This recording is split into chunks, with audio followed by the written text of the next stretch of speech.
Right, if you thought that Will Smith bouncing on stage and landing a sort of sub-Muhammad Ali punch on Chris Rock was the strangest thing in his life, you're way off the mark. You ain't heard nothing yet. What Will Smith does not deserve, he does not deserve what Jadapinkettsmith has done to him. Welcome to my luxury coach ride straight to hell. I'm Magic, and this is Magic's Monologue. First up, hit the thumbs up button to help others see my work. Hit the subscribe button and the bells so you will immediately know when I post new videos. Of course, I want all your comments below. So head back to the back of the coach, go grab a cold one from the mini bar, and let's get this party coach row down to the boat on the river Styx. Before all of this is over, a lot's going to be said about Will and Jada Smith. Half of us want to say, could someone please remove me from the group chat and stop blowing up my phone? The other half who care either want to blame Jada or go with the default setting of, it's the man's fault. My channel is for men, and we do take a male-centric view of things, as part of being a man is seeing truth and facts first before emotional appeals. I am not here today to blame women. I'm here today to give you an insight so you do not end up like Will Smith.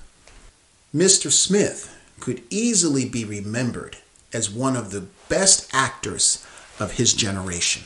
From one man to another, I sincerely hope the brother gets the help and support he needs to come back from this. When this drama is all said and done, I hope his name does not become synonymous with, well, simp.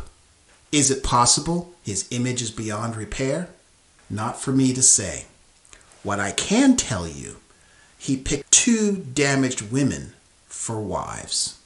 This is why it's very important to avoid damaged women. Many men suffer from a save a damsel in distress syndrome. This is a result of being programmed that women, these innocent beings, if they're damaged in any way, a man must step up to save them. What this mentally fails to recognize is many of these women are not victims, but creators of their own misery. Mr. Smith has his own accountability, since for many men being a white knight savior comes from their childhood. And in the case of Mr. Smith, this is especially true. But let him tell you in his own words. Each of my siblings remembers that night in the bedroom. With me standing there in the doorway, I watched my father punch my mother so hard that she spit up blood. That moment, probably more than any other moment in my life, has defined who I am today. I'm just going to say it. His father was a failure. Yes, I'm making a personal judgment. Agree or disagree with me? By the way, you can do that in the comments below. His father may have provided, but he didn't protect his children from himself. So growing up, what did he do? What any normal middle child would do. Each of my siblings responded differently in ways that would go on to define who we were for much of our lives. If Harry was fight, Ellen was flight, and I became a pleaser. I wanted to please and placate him, because as long as Daddy-O was laughing and smiling, I believed we would be safe. My little 9-year-old brain processed Daddy-O's abusive episodes as somehow being my fault. I should have been able to keep my father satisfied. I should have been able to protect my mother. For most of us, there's an old joke about how men can say any shit they want about each other's fathers. However, the moment someone says something about someone's mother, feelings get hurt. And in my generation, mothers were sacred, and for the most part, there were lines you didn't cross. Mr. Smith's case, he could not have saved his mom, so he sought to save the women in his life. He sought to create the Disney fairy tale of marriage and a family life he never had. First, with Shari Zampino, 1992 to 1995, who was the mother of his first child, Trey. As with most white knights, he wanted to save her by then having an alleged growing savior complex. However, he met her on the set of A Different World, oddly going there to meet someone else. Sat down, and I was like, yo, who's that girl he's with? I was like, the dude that was going to introduce me to Jada was with another girl. And I was like, who is that girl? And it was Cherie. Wow. I went to Different World to meet Jada and met Cherie and ended up marrying Cherie and having Trey with Cherie. That's just trippy. Wow. Because of his background, to him, divorce was not an option. However, even after meeting Jada, while he was still married and what he felt for her, however, at the time, he didn't act on it, but his feelings were there. I personally believe that was the day his marriage ended. It just took a few years to play out. On Valentine's Day in 1995, Cherie told him she wanted a divorce. As Will go on to admit, it was a devastating blow. The woman he had committed himself to and felt he wanted to save, please, and create the fairy tale family want him anymore. Originally, he wouldn't let her go. He made it clear he wanted to keep the marriage. And then she divorced you. And then Cherie filed for divorce. She hit me hard. Cherie filed for divorce on Valentine's Day. I was like, ouch, ouch. And I still told her, I said, no, you can't have a divorce. She hit me with so you're going to make somebody stay with you who doesn't love you. I'm actually not. Nope, I'm not. And I was like, that was the one that got me. And I remember I was like, I'm going to sign the divorce papers. I walked out of there. I was in the car, and I had Jada's number. I literally walked right out from there. I called Jada. He had left the business and bought a farm in Baltimore. I said, hey, Jada, what's up? It's Will. She said, hey, how you doing? I said, good. I said, are you seeing anybody? And she said, no. Cool, you're seeing me now. He was still legally married at the time when he started up with her. Therefore, their relationship was an affair. Thus, the rule, if they'll do it with you, they'll do it to you, still applies. What Will failed to do was take time to figure his shit out, to step back and examine why his relationship failed and what he needed to do not to repeat the same mistake again.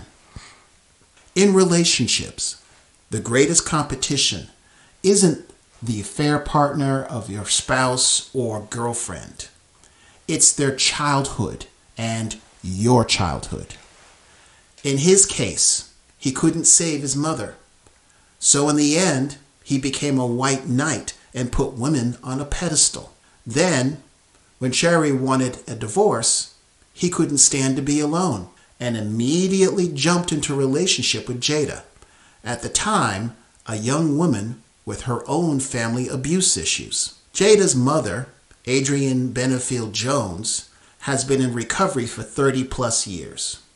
Benefield Jones battled a heroin addiction for more than 2 decades throughout Jada Pinkett Smith's childhood. In addition to all the things which comes with having a single mom who is a heroin addict growing up. Ultimately, we may never know what horrible decisions her mother made at the time and the kinds of people and men she invited into a young Jada's life during her formative years. Remember, if you want a glimpse of what your future will be like with a woman, just take a look at her mother and who her friends are. As men, we can be straight up and acknowledge we have 2 damaged people here with their own personal childhood hell to overcome. Frankly, they're not the first and they're not the last. When you are a child, you're a victim. However, when you become an adult, then the choices you make are on you. It makes me wonder if that's why they went into acting. As children, in their minds, they had to pretend so much to escape that they sought the profession because it was a way of life. Once again, manifesting their childhood as adults. Interesting theory. Give me your thoughts below in the comments. What is a savior syndrome? A savior syndrome is a psychological disorder that is not listed in the DSM. People have a constant need to receive gratitude and recognition from others. Thus, it presents as empathy and a need to sacrifice for others, which is constant. There are different categories of rescuers. The damage rescuer, represented by people who need to be loved and admired in order to compensate for their wounds and self-image. They therefore have a constant need to be admired. I kind of wonder if more than half of Hollywood suffers from that. The empathetic rescuer. This type of rescuer is a person who can't stand the fact that his or her partner is moving away. He or she will experience this emotional distance as a threat. Thus, this type of savior will be extremely afraid of being abandoned. The terrorizing savior. This person who will want to do anything to avoid being abandoned. He or she is therefore a manipulator who will exert physical and emotional control over his or her victim. Now, I'm not making a professional diagnosis. My point is to educate and to say, look, if you recognize this within yourself and the last few women you were involved with made you their bitches, then you need to cowboy up and get help and fix this. That, and stop dating strippers, OnlyFans girls, single moms, and any other emotionally distressed princess in a tower looking to be rescued. White horse not included. With this in mind, Adrienne Banfield-Jones has said in interviews, I couldn't hide the unmanageability of my life, the emotional and spiritual damage that I did to myself and to Jada was devastating. Jada could tell her mother was high. She couldn't make it on time to pick me up from school, or she nodded off falling asleep in the middle of something. You just realize, oh, that's not being tired. That is a drug problem. According to the National Institute on Drug Abuse, otherwise known as the NIDA, about half of a person's risk for a drug addiction is genetic. Jada has been open about her addictive tendencies, which she believes have bounced around to fixate on different vices. Her own substance use and disorder involved alcohol. She realized she couldn't moderate her drinking one day when she was home alone, reaching for the third bottle of wine. Jada has also spoken of having addictions to sex and the gym at various points in her life, including depression and other issues I'm not going to get into. Let's keep in mind, Jada didn't want to get married. She found herself pregnant 2 years into their relationship and being pressured by her mom and Will to do so. All her mom saw was a rich, famous man, and she wanted her daughter to marry. It was all about her and not Jada. So much pressure, you know, being a young actress, being young, and I was just like pregnant. I was just like, I didn't know what to do, but I just knew. I was like, I never wanted to be married. I didn't want a wedding either. And now I'm being forced to have a wedding. I'm sorry that I didn't respect your wishes. It was totally selfish. I'll never have that experience of my daughter getting married because you were my only child. But that was so selfish. If she wouldn't respect her daughter, then how could she teach Jada how to respect and value men? She couldn't, and she didn't. Let us fast forward past her relationship with Tupac Shakur and many others to the fact that, in my opinion, she knew she had Will, and he had placed her on a pedestal and demanded a separation in 2016, and she got it. For years, They put forth the false image that they had an open marriage, when in reality, it is my belief, he allowed her to take away his man card. From an evolutionary perspective, a woman wants a man who makes her feel safe, who can protect her, her offspring, and she can look up to literally and physically. This is why in interviews and dating apps, women say they want a man who's 6 feet tall. When you pander to women, otherwise known as putting her on a pedestal, she's not looking up to you. She is not working to earn your approval and existing in your frame. If she's on a pedestal, you've created a situation where she is now looking down on you. When this dynamic shifts, you will begin to have problems as the betatization of 1,000 concessions process kicks into high gear.